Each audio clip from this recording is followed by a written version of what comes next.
Também temos análise com ele que está chegando, Américo Martins, nosso analista de assuntos internacionais. Tudo bom, Américo? Bom dia.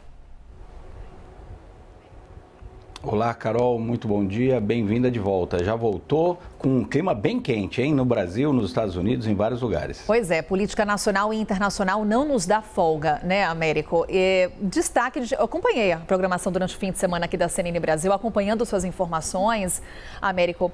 O que chama muito a atenção é porque há menos de 2 meses, Donald Trump ele sofreu uma tentativa de assassinato. Ou seja, temos nesse momento um reforço nesse alerta para a segurança dos candidatos da corrida à Casa Branca. Como disse Kamala Harris, não é para ter espaço para a violência nos Estados Unidos. Pois é, Carol, mas a realidade nos Estados Unidos não é essa. Existe uma longa cultura de violência no país. 4 presidentes norte-americanos já foram assassinados durante o seu mandato.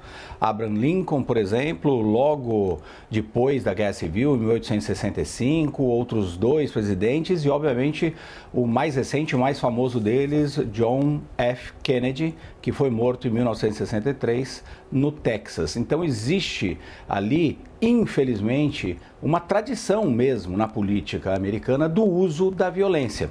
A Kamala Harris, o Tim Walz, o Joe Biden, todos os outros políticos, inclusive os republicanos que se manifestaram nessa direção, têm toda a razão. É preciso fechar todo o espaço político para a violência. Não pode existir violência, não se resolve, obviamente, nenhuma questão política através da violência, mas nós temos aliada a essa cultura tradicional nos Estados Unidos de violência, das pessoas acabarem apelando para armas e atingindo aí os seus rivais políticos. Nós temos uma série de outros políticos também mortos que não eram presidentes, obviamente. Além disso, nós temos neste momento em particular uma polarização extrema no país. Os dois lados mal se falando. Foi notícia na semana passada que a Kamala Harris e o ex-presidente Donald Trump se cumprimentaram no início do debate, uma coisa que não acontecia há 8 anos. Então é esse o nível da falta de diálogo, da falta de civilidade, inclusive, na política americana. E isso se espalhando por outros lugares, como a gente viu ontem à noite também aí em São Paulo. Mas, enfim, voltando aos Estados Unidos, uma polarização extrema, um acesso às armas, que é um fator que de fato também permite muitos desses incidentes lamentáveis, infelizmente, nos Estados Unidos, tanto contra figuras políticas quanto ataques em escolas, por exemplo, que a gente se cansa de noticiar, infelizmente.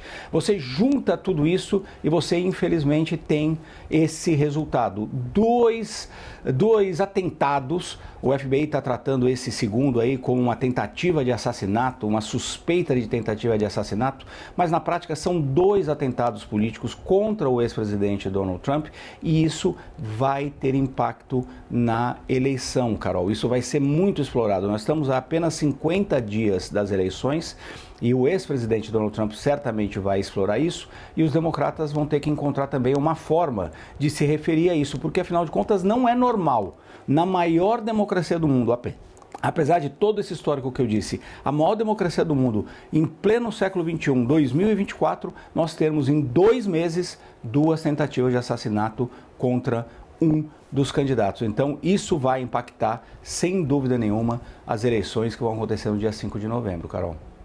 E o quanto também, né, Américo, essas tentativas de assassinato trazem para esse debate entre os candidatos nessa corrida à Casa Branca sobre o acesso às armas. É um dos temas que também deve predominar nessa campanha presidencial lá nos Estados Unidos. Américo Martins está de olho. Daqui a pouquinho ele volta com mais análise para a gente, também outros destaques internacionais. Até já, Américo.